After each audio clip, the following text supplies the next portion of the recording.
Hi, you guys. Today I'm going to be doing a problem that I think is going to be on the test, and it is an integral with which we're going to use integration by parts, but it's a going in circles example. All right, so this is where we're going to be using the I to substitute. So if you can't see on my paper that I'm going to be doing the work on, this is the problem that I'm doing.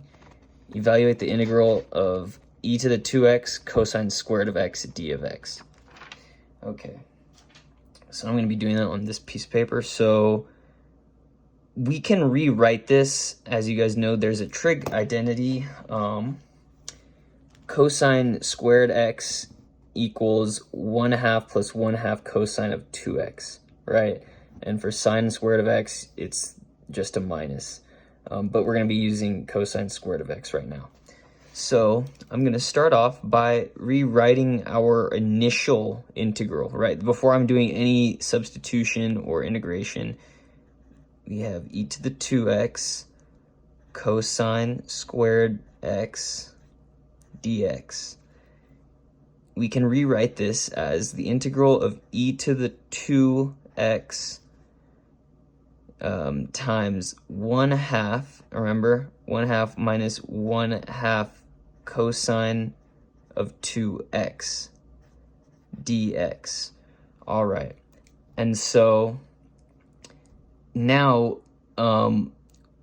let's if we do know that this is going to go in circles, but you know, sometimes we don't. But if you ever get an integral with e to the nx, so any integer x, times a cosine or a sine function, you're usually going to get an going in circles integration by parts problem. So I'm going to rewrite just the main integral as I, right, equals.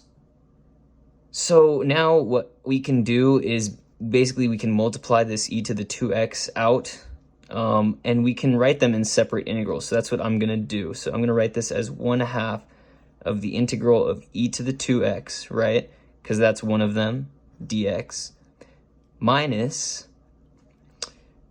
another integral of 1/2 e to the 2x cosine of 2x dx. All right, so now what is this looking like again? This is looking pretty much like we just kind of ended up with the same integral already, right? Second step. So what you can do actually is you can say that this is essentially already I, right? This is already one of these i's. So what we can say is that the I total equals, this is easy, right? So the antiderivative of e to the 2x is simply 1/2 of e to the 2x. So it's just you bring down the 2, you divide by whatever constant is in the exponent for the e, right? So this is going to already be 1/4 e to the 2x, right? So that's already done. We're already almost done. But now we have to subtract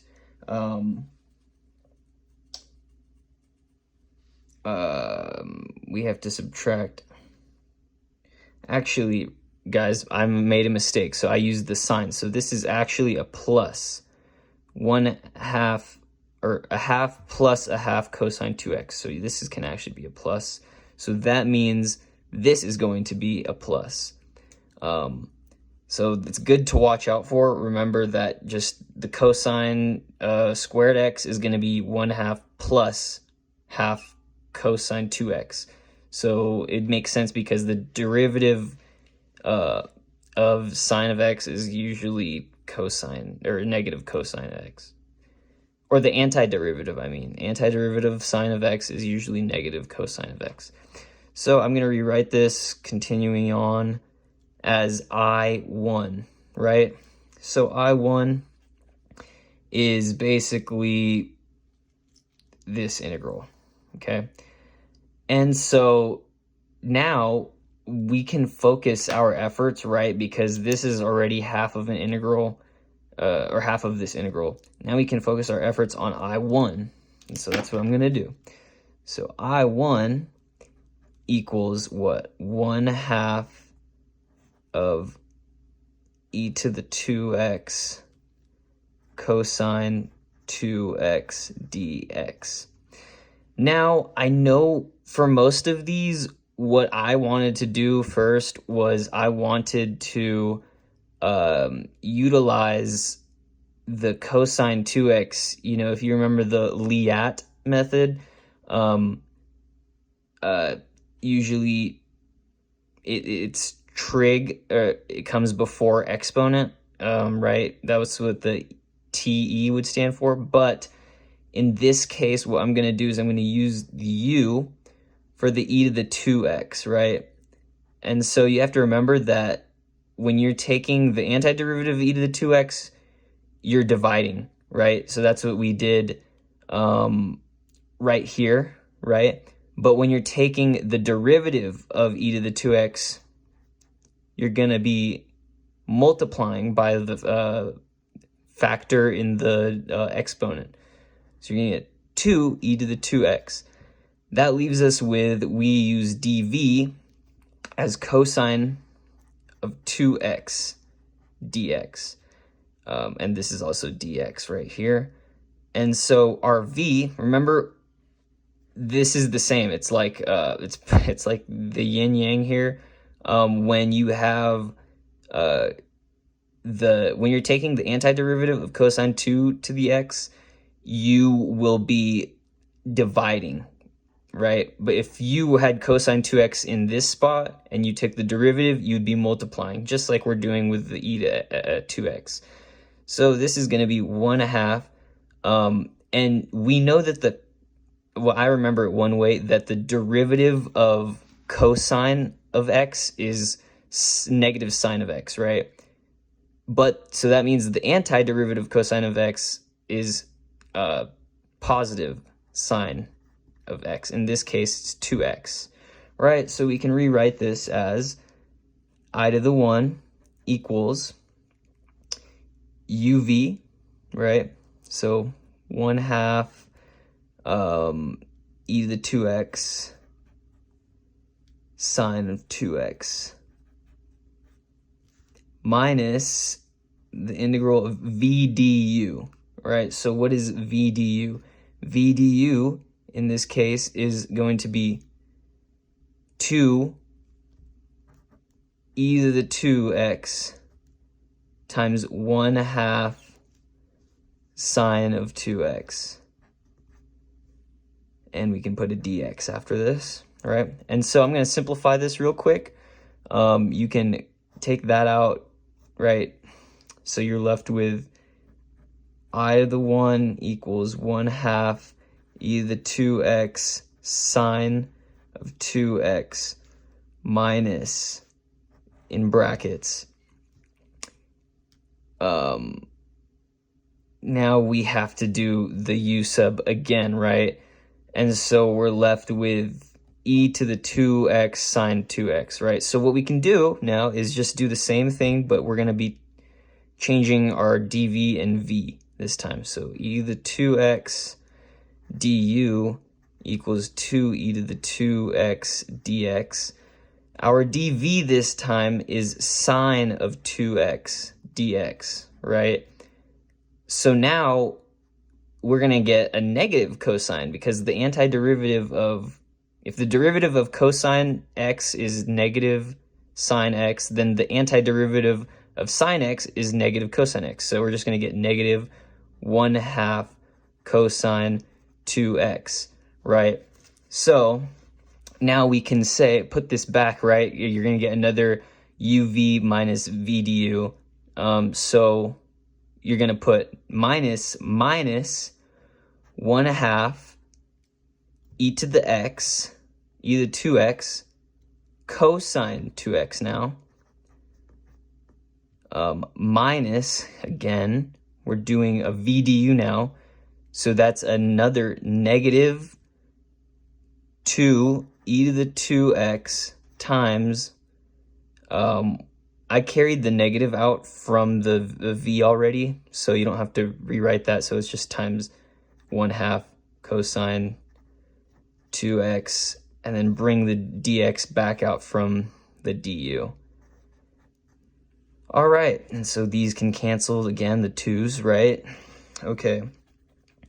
And so I'm going to put this back in. But now what you are starting to see is, what did we say our initial I1, right? I1 is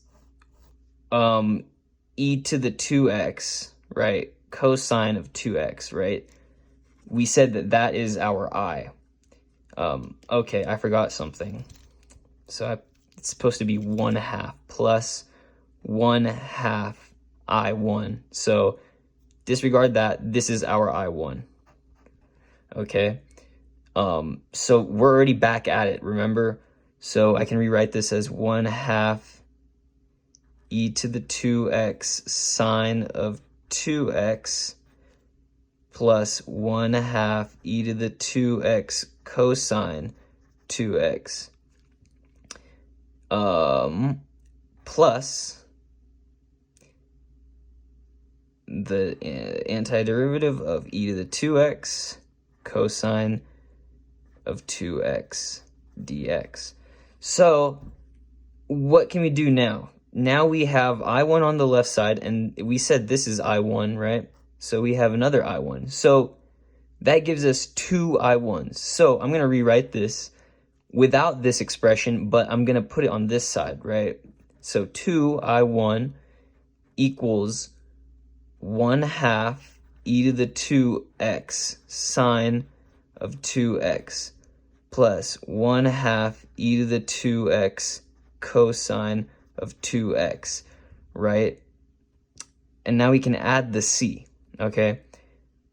So I'm going to rewrite this again. 2I1 equals, now we can take out, both of these terms have a 1/2 e to the 2x. So I'm going to put e to the 2x over 2, since both of them are over 2. And now we have sine of 2x plus cosine of 2x, right? Plus c. So now I can say, I can divide this 2 on this side, right? I can say I1 equals e to the 2x over 4, and times, whatever is on this other side, plus cosine of 2x plus c, right? We're not adding any of these exponents to c. C is an arbitrary constant that would be outside of this entire original integral. Okay, so this is I1, right? We have our I1, but remember that I1 is just an I within our integral equation, right? So now all we have to do is plug it into this. So now we have I, not I1, equals 1/4 e to the 2x plus, now we just have this I1 times 1/2. So what can we do? Like we did from this step where we divided 2, we can just multiply 2 again to the bottom, which simply gives us e to the 2x over 8 now, times our general integral, or times our, I guess, I1, the rest of the I1 term that's not really being factored anything out of, plus c, because the c doesn't get factored anything. And that is our final answer. So yeah, thank you for watching. It's been a long video. I don't know how to make it much more quicker. I mean, I'm sure it took me probably like a good 5 minutes to at least do it regularly. So that's your final answer, is 1/4 e to the 2x plus e to the 2x over 8, because we put it through this equation. sine of 2x plus cosine of 2x plus c. Thank you.